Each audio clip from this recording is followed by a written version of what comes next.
Olá, meu nome é Luiz Brits e eu vou falar para você que eu salvei uma mãe assassina de matar o seu próprio filho.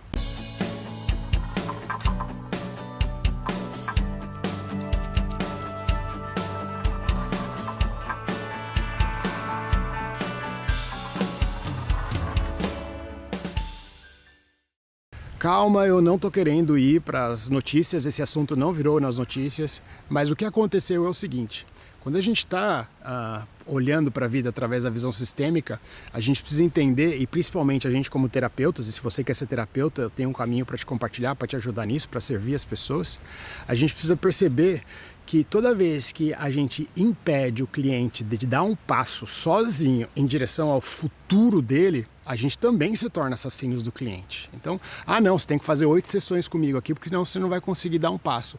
O cliente que faz uma sessão e assume a responsabilidade para dar um passo, né? Até a Sophie Hellinger, a esposa do Bert Hellinger, tem uma frase, né? A transformação de uma constelação não é na sessão, é na ação que você toma depois da sessão, né? Então, permitir e distanciar e dar autonomia, tratar a pessoa como adulta para que ela possa tomar os próprios passos.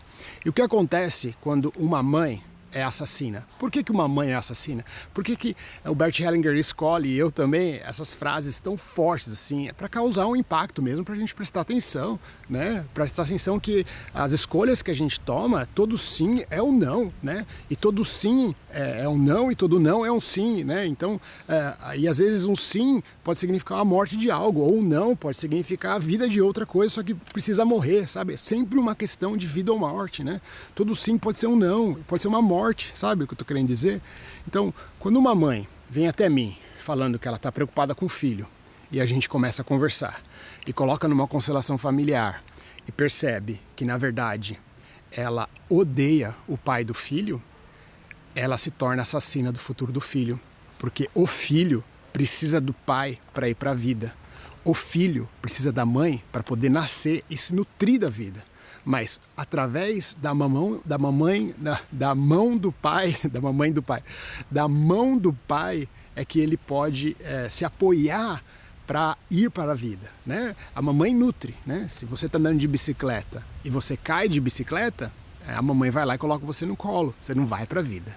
Se você cai de bicicleta e o papai tá lá com você, o papai vai lá dar um tapinha na sua bunda, tira areia e empurra você de novo para você continuar pedalando pela vida, né?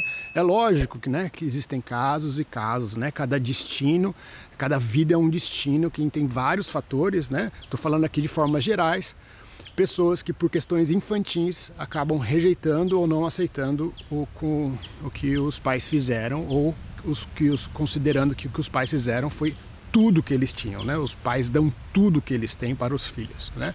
Então, nesse sentido, eu não estou falando aqui de destinos difíceis. Destinos difíceis precisam ser olhados com amor e não dessa forma superficial que eu estou compartilhando aqui com você.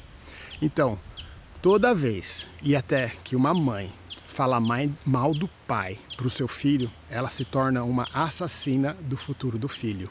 E a frase que pode ajudar, se você tiver um cliente assim, que percebe que a sua cliente está falando mal do pai para o filho, e isso tem até uma lei que protege, que chama alienação parental, isso é tão sério que tem até uma lei, você pode falar para ela que ela precisa criar um caminho no coração dela para que ela possa olhar para o seu próprio filho e dizer: o que eu vejo no seu pai, em você, me alegra.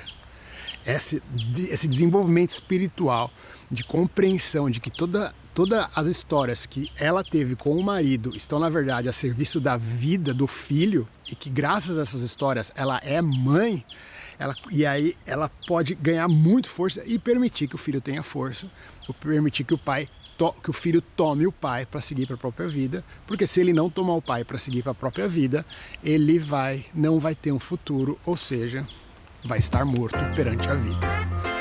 Até mais.